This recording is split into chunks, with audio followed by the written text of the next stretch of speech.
Hello everybody, my name is CoachHayes and welcome to my first Ultimate Overwatch guide, giving you the tools and knowledge you need to succeed on this incredibly fun and diverse hero, Echo. We have a lot to get through today, including ability rundown, movement basics, breaking LOS, strafing, ultimate breakdown and tier list, types of playstyles, all of which will be finished off with some gameplay breakdown that shows you how to hard carry as Echo. And so I'm simply going to ask you to let me know in the comments which hero you would like to see a guide for next, and of course, to like and subscribe if you're enjoying this content. Because this is my first video, I want to give you a brief summary of who I am and my career in Overwatch. I've been coaching professionally in Overwatch since 2016. During my career, I've coached at the highest level, the Overwatch League, where I led Philadelphia Fusion to the finals of Season 1, taking second place. I've been nominated consecutively for the past 3 years to coach my country, Team UK, in the Overwatch World Cup. Besides coaching world-class teams, I'm also in the top 1% of Overwatch players, peaking top 10 in the world Season 3. Now that we've covered my credentials, let's get right into the guide. I'm left side. Wait, hang on a second. Editor, this is the wrong clip, mate. Come on. Ah. I'm leaving. I'm actually leaving. Firstly, we're going to break down Echo's core abilities. Tri-shot. Echo fires 3 light bullets from her fingertips in a triangular formation. Each pellet does 17 damage, making each shot capable of dealing up to 51 damage. This is going to be your primary damage source, which you can use from long range or close range to poke down enemies. It is a projectile, so you will need to practice and get yourself familiar with the speed and how much you need to lead your shots. Sticky bombs. Echo fires a volley of 6 globules that stick to any surface or opponent. On impact, they deal 5 damage and explode for 25 damage each, combining for a maximum of 180 damage per volley. Keep your distance from sticky bombs, as this ability can damage Echo. Also, similar to most projectile abilities, it can be absorbed, deflected, or eaten. Sticky bombs are great for many reasons. They can be used pre-fight for farming more ultimate charge. They can be used when enemies are clumped together for heavy splash damage. You can be more accurate with sticky bombs when you're able to predict the enemy movements. For example, Rascal uses his sticky bombs in coordination with Smurf's Orisa Hole to land all 6 of his sticky bombs. Here is another example. As you can see here, I know the trajectory of Hammond's pile driver and can predict his landing position and fire accordingly. Focusing beam. Echo fires a long blue beam. This beam deals 50 damage per second. However, if the enemy it hits has less than 50% health, the beam's damage increases from 50 to 200 HP per second. Against 200 HP targets, you can use your focusing beam when the enemies are at 60% health. This will be enough to bring them below the 50% threshold. Against tanks, you need to be more precise. Activate your focusing beam only when they are at or below 50% health. Be aware of enemies with abilities that will block your focusing beam. An example would be Zarya. If you know Zarya has her friendly bubble up, don't engage your focusing beam until she has used it and can no longer block it. Flight.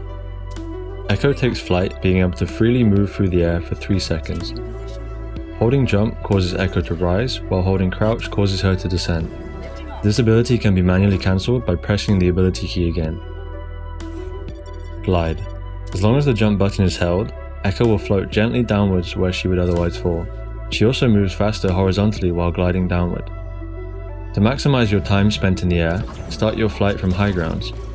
Engage your glide and use rooftops and surfaces to glide further on, giving you time for your flight to come back off cooldown. When using flight, always know your spot which you will drift back to, usually on a high ground or with your team.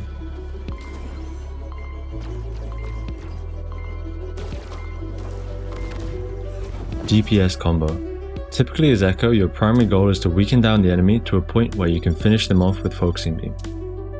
Start with your sticky bombs, leading them the direction of the enemy's movements, followed up by tri-shot, and focusing beam if they're at the 50% threshold. Echo has a fairly large hitbox. This makes her an easy target if she's flying out in the open. When playing against heroes that have kill pressure on Echo, such as hitscan DPS, use buildings and natural cover to your advantage, Peek and output damage, giving yourself a fallback option if the enemy draws their attention towards you. By doing this, your movement becomes more unpredictable, making you harder to hit. It is important to note that you should not do this against heroes with one-shot potential such as Widowmaker. Let's take a look at an example. Fleta is playing the Echo against MYXL, who have Saebyeolbe on the McCree. Fleta uses the rooftops as cover to spam pre-fight. Notice that when he sees the enemy McCree looking at him, he dips behind cover to safety. He is never putting himself at risk of dying because of his close positioning to the cover. Additionally, Fleta changes directions on his strafe to make it harder to predict his movements. Before we move on to the next point, we're going to talk briefly about air superiority and why it's important for Echo. Air superiority refers to which team has control of the airspace. Like Pharah, Echo is deadly when left unchecked. That's why you will mostly see enemies trying to counter with hit scan heroes such as McCree, Ashe, Widowmaker or Soldier. When these heroes are on the battlefield, it's hard for Echo to gain air superiority. This is where our next tool comes in, the aerial assassination.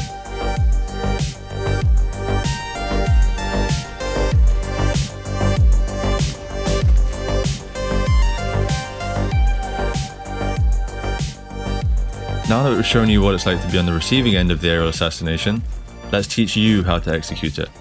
The key to the aerial assassination is breaking LOS with the enemy until the last possible moment, aiming to catch the enemy off guard with your positioning and height. Fleta uses the hotel building to avoid being in direct line of sight of Fitz, Sol's Ashe player. The dragons coordinate their dive and Fleta opts to target his counter, Ashe. Fleta knows that if he ignores her, she will likely kill him, so his best option is to take her out. Pay attention to the height and angle of his engage. He stays close to the building for safety. Now that he's closed the distance, he has a favourable fight in close range against the Ashe. Ultimate. Duplicate. Echo targets and transforms into an enemy player on the battlefield, regardless of their role. While active, she can use all of their abilities, even their ultimates. The ultimate will end when 15 seconds have passed or when Echo's duplicate HP reaches 0. At that point, Echo reverts back to herself and her HP becomes her full base HP. Reverting back to Echo interrupts whatever ability she is currently using. With duplicate available, you can take more aggressive duels. Jinmu lands good damage on Glister and tries to finish him. But after a lot of damage from Glister, he uses duplicate to save himself from dying. What makes this ultimate so strong is that your ultimate charge rate is increased by 6.5 times.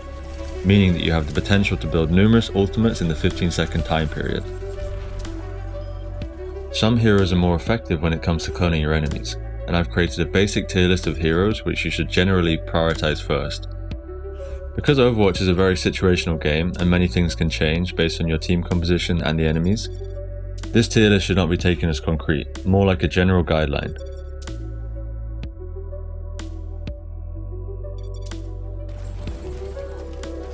Firmly in the S tier, Doomfist is one of your best choices for duplicate. His straight up one-shot potential with his rocket punch, coupled with the ability to build multiple ultimates in the 15-second period, makes him very difficult to deal with. As you can see here, Fleta makes light work of NYXL. Secondly in S tier we have Sigma. Sigma is incredibly hard to pressure because of his defensive shield and tankiness, while also being able to output insane damage with his accretion and primary fire.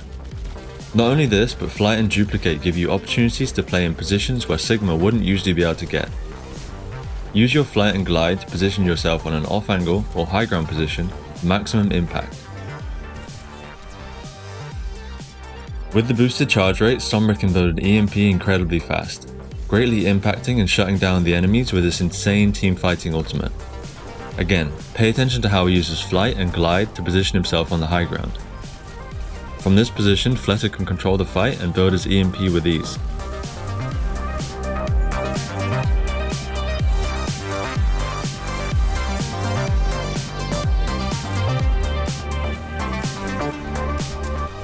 Winston is a great choice because of how much pressure he can apply with his mobility and tankiness in his ultimate. Fleta uses the 1 second invincibility period to avoid taking damage from the Diva Bomb. With the 6.5 times charge rates, Winston can easily build primal and disrupt the enemy supports. Winston is S tier because he's incredibly difficult to deal with and the only way of shutting him down is with discords or a well-timed sleep. Try to bait out the Ana sleep before committing on her. To finish off the guide, we're going to take a look at some gameplay breakdown and final reminders of the topics we've covered so far. Shanghai are playing dive composition versus London's hybrid composition. Take a moment to look at London's composition and figure out who are the threats against Fleta. The main threat is going to be the Ashe. As we know, if Ashe is left alive, Echo is restricted from playing in open areas around the point, making it difficult for her to be effective in the fight. Fleta uses flight to position himself high above the bridge, breaking LOS with the enemy Ashe to avoid her knowing of his position. He scouts Gliss's position and sees London trying to engage, dropping as close as possible to make his stickies easier to connect, following up with a deadly focusing beam. The three things Fleta did effectively were identifying and scouting his threat, breaking LOS with his target, and executing the combo. Shifting over to my hometown, Kings Row, Shanghai again on their dive composition, this time however against the more static double shield composition of Seoul. One thing that a lot of players in Overwatch have problems with is knowing which playstyle to use. Do I play fast and aggressive or slow and defensive? A way to fix this is by asking yourself, if both teams play slow, which team is favoured? I want you to pause the video and ask yourself that same question. Seoul's composition has an abundance of shields, which they can use to play defensively. In contrast, what Shanghai are lacking in shields, they make up for with their mobility, meaning that it's not in Shanghai's best interest to play this slow. Fleta identifies his threat, the enemy Ashe, and scouts her positioning. Once his tanks have drawn aggro, he sees an opportunity to engage, using flight and glide to drift under the shortcut, popping up right behind the enemy Ashe. After missing his combo, he duplicates Sigma on the high ground position and starts a DPS. Seoul reacted well and committed a Sigma ult of their own to deal with this position. In this example, Fleta's play doesn't result in solid kills, but he draws heavy attention and resources from the enemy team. Again, let's look at what Fleta did successfully. He identified and scouted his threat, he broke LOS on his target until as late as possible, and he created good off-angle high ground position for his duplicate. And finally, I hope this guide has helped with giving you a rundown of Echo's abilities, how you can maximize her movement, learning how to use LOS to your advantage, ultimate breakdown and tier list, as well as this gameplay breakdown which hopefully gave you guys an insight into the mentality and skills required to dominate on Echo. If you were able to enjoy and learn something from this guide, I'd really appreciate if you could drop a like on the video as well as considering subscribing to my channel. If you're interested in getting personalized coaching from me, I coach individuals and teams over on my website, CoachHayes.com. Thank you for watching guys, and I'll see you all in the next one.